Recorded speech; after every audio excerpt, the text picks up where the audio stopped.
Hello, my name is Alex, and welcome to my Los Angeles native plant garden tour.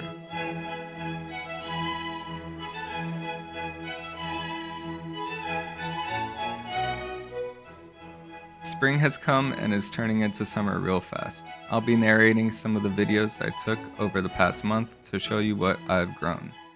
I've used several tools to make this video as factual as possible. First is iNaturalist, which is probably one of the most used apps on my phone. Anytime that I can't identify a plant, animal, or fungi, I take a photo, and iNaturalist tells me what is around my area that looks similar. Then, other people can further identify or correct your posts. You can also learn information such as the description, taxonomy, and the range, which I'll use screenshots of in this video. Next is Calscape, which is a website made by the California Native Plant Society. It has a wide-ranging database of nearly all plants native to California. Calscape gives you a description, map, landscape guides, nurseries, and lists of wildlife that are supported by the plant. I'll put up screenshots of the butterflies and moths that are supported by each of the plants in the video. Finally, this tool is new to me, the Native American Ethnobotany database. You can search the name of the plant, and the database brings up every mention of the plant and whether it was used as food or medicine. For you foragers out there, give this tool a try, and as Alexis Nicole says, happy snacking, don't die. So, sorry for the long introduction. Let's get to the flowers. These flowers in my front yard are the namesake of this channel. One of my favorite native sunflowers, the California aster, or Corythrodon californica. As members of the sunflower family, they are composite flowers, or multiple flowers in one flower head. Those yellow disc florets in the center of the flower head can add up to 120 flowers in one. The flowers support a wide variety of species including bats, birds, bees, caterpillars, and butterflies. It is a host to the Gab's checker spot butterfly, meaning the butterfly lays its eggs on the California aster, which hatch into caterpillars and eat the leaves before they turn into butterflies.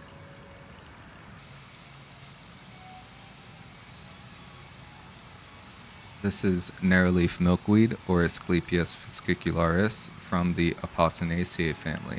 It is the single most important host plant for the monarch butterflies in California, attracting them and hosting their caterpillars. It is poisonous, which makes the monarchs who eat it poisonous as well, to avoid predation. The narrowleaf milkweed goes dormant in the winter, which tells the monarchs to continue traveling south towards Mexico. The orange and red flowered tropical milkweed is not native to California and regularly tricks the monarchs to stay by not dying back in the winter when they should be heading south towards warmer climates. It also harbors a parasite that can harm the butterflies. The tropical milkweed can also be invasive. This one probably grew from a seed that traveled from one of my neighbor's yards. There were no monarchs on it, so I pulled it out of the ground and threw it away in the compost.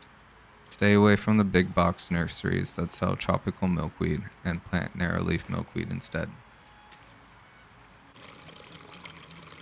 Up next is Sisyrinchium bellum, or blue-eyed grass, from the iris family Iridaceae. It is a perennial herb that the Ohlone people use as an infusion of the roots and leaves as a cure for stomach pain.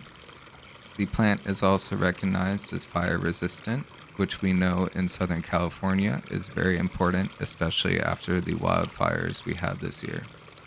Finally, it attracts pollinators such as bees and butterflies.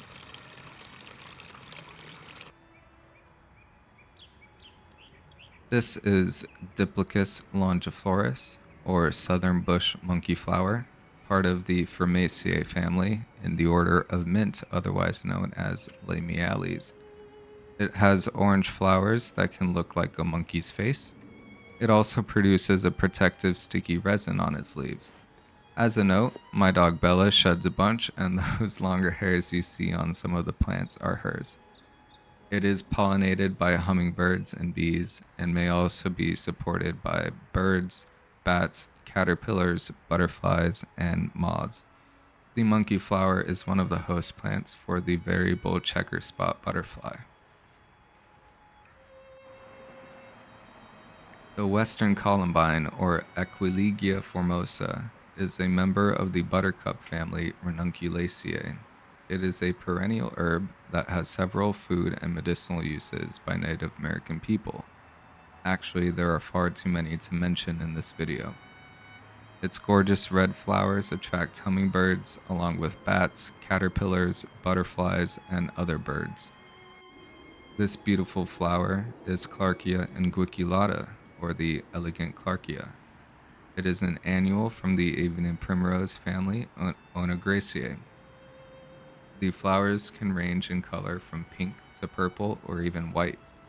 Clarkias are extremely easy to grow from seed. Just throw them wherever you want to grow in the fall and wait for the winter rains.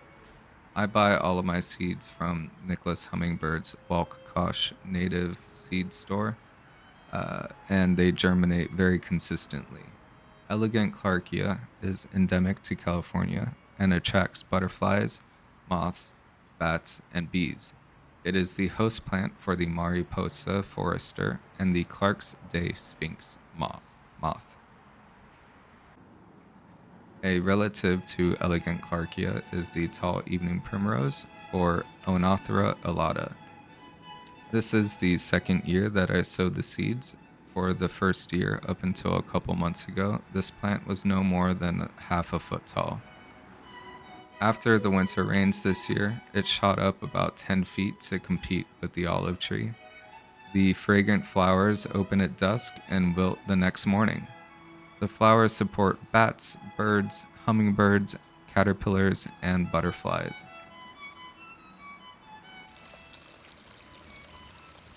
Another relative in the evening primrose family is the beech sumcup, or Camiscionopsis cheiranthifolia. This plant grows along the beaches and dunes of California. It is used in dune restoration projects because it helps stabilize sandy soils, which shape dune ecosystems. The yellow flowers attract bees, moths, and butterflies.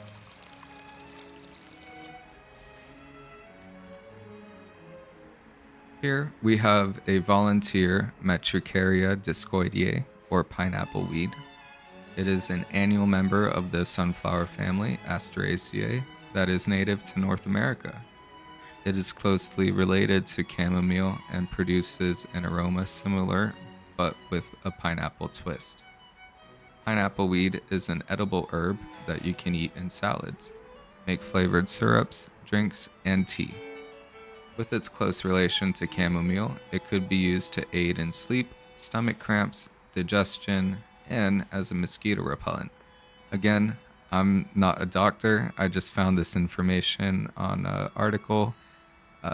This plant is also likely a host to the sunflower moth. Up next is Gilia tricolor, or the bird's eye gilia, which is part of the phlox family, Polemoniaceae. It is very easy to grow these from seed. Just spread the seeds around your garden in the fall and wait for the winter rains to come. Pretty soon, you'll have beautiful gilias everywhere. They support bats, bees, caterpillars, and butterflies. I found these tobacco budworm moths all over this gilia that is going to seed. It may be the host to a number of other moths and butterflies as well. This is Fragaria chiloensis, or the beech strawberry, part of the rose family, Rosaceae. This strawberry is native to the Pacific coast of North and South America, where it is thought that the seeds were transported by migratory birds. It is also one of two species that were hybridized to create the garden strawberry. The fruits are much smaller than the garden varieties, which may contribute to the more distinct and flavorful taste. The beech strawberry supports bats, birds, caterpillars, butterflies, and moths. There are 3 moths that are known to use the beech strawberry as a host plant. with over 30 other species that likely use the plant as well.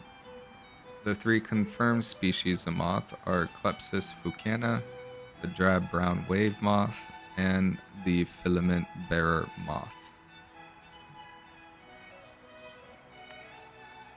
When I moved to the other side of the garden, I caught this native bumblebee getting some pollen from these non-native Lysanthes rantonetii, or blue potato bush. They are native to South America and sold in big box stores. The bee is probably a species of bombus or carpenter bee. I don't really know, so take a guess in the comments. I also caught this hummingbird that I think is an Allen's hummingbird or Selasphorus sassin.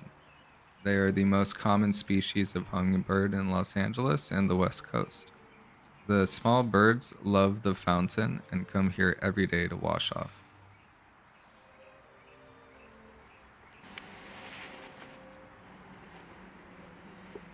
Up next is Bromus carinatus, or California brome grass, in the Poaceae family. My dog Bella loves to eat the leaves of this plant, which is fine. The seeds are also edible if you cook them or make them into a flour. The brome grass supports birds, moths, and butterflies.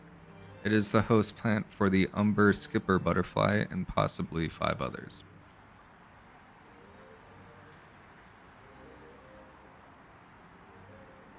I always see these morning cloak butterflies in my backyard. The scientific name is Nymphalis antiopa, and they have a lifespan of almost a full year, which is one of the longest for any butterfly. They lay their eggs on a variety of host plants, including willow, elm, rose, alnus, and poplar. I have 2 willows in my yard, along with Chinese elms that the city planted over the wall, so I think there's enough hosts for them to use. It is isopod break time. These are Armadillidium vulgare, or common European woodlouse, or as I like to call them, roly-polies. It is native to Mediterranean Europe and is an introduced species in almost all suitable ecosystems. They are detritivores, meaning they eat dead or decaying organic matter, such as dead plant and animal material, feces, and other waste products. When disturbed, roly-polies roll into a ball, which is known as volvation. They can reach population densities of up to 10,000 individuals per square meter, and there is a wide variety of species and morphologies that people keep as a hobby, which is something I can show you in a different episode. Back to the plants. This is Claytonia perfoliata. The Ohlone people call this plant rure in their native language. Rure is a summer deciduous perennial herb that is part of the Montiaceae family. It is a leafy vegetable resembling the taste of spinach, and it provides high amounts of vitamin C. Rure supports bats, butterflies, and moths. It is the host plant for Anophylla arvalis and the Anophylla diva moths.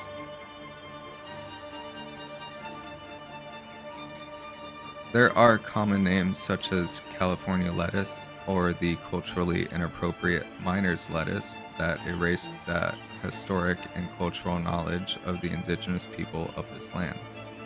Really, all plant, animal, and place names aided in colonization, further erasing the knowledge that indigenous people have learned since time immemorial.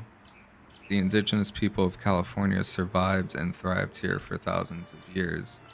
They were able to do that by developing language and cultural practices that taught generations of people how to survive. That is why it is important for us colonizers to learn about the plants, animals, geology, and history of the areas we reside in.